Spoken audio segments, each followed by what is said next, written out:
we actually did an episode back in 2023, I think, with Imperial Oil and Finning, talking about their renewable diesel plant. And they are actually, it looks like they'll be going online the later half of 2025 now to full production. So I was just doing some digging around, taking a look at that. I mean, it's not, it's all over, but it is interesting. They've got a goal of 20,000 barrels a day of renewable diesel, and the cost of the plant will be about 720 million. That was from like last year, so I don't. The figure might be updated or revised.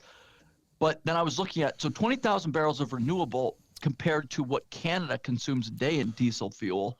Diesel and heating oil is the actual metric, and Canada we're consuming 562,000 barrels of diesel and heating oil per day. So this is a very small portion of that. So I'm wondering, and I don't actually know this for a fact, but I'm wondering if they're probably attempting to see if there is a market for it and to see if that can be expanded, because obviously with that daily amount per day, that's a huge opportunity if more people are going for a lower emission fuel. Sorry, how much are they going to be able to produce in 2025? 20,000 barrels per day. And we do about 500,000?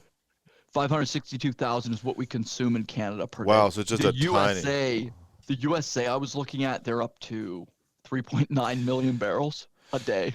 And they're getting most of that's coming from like mid Canada, right? Like on the prairies? Yeah, feedstock. I think they're trying to use more waste as well. I was going down a bit of a rabbit hole on YouTube about like ethanol, because that's apparently like ethanol, you'll see it's 10% of fuel, but not in like the premium fuels. But it's interesting because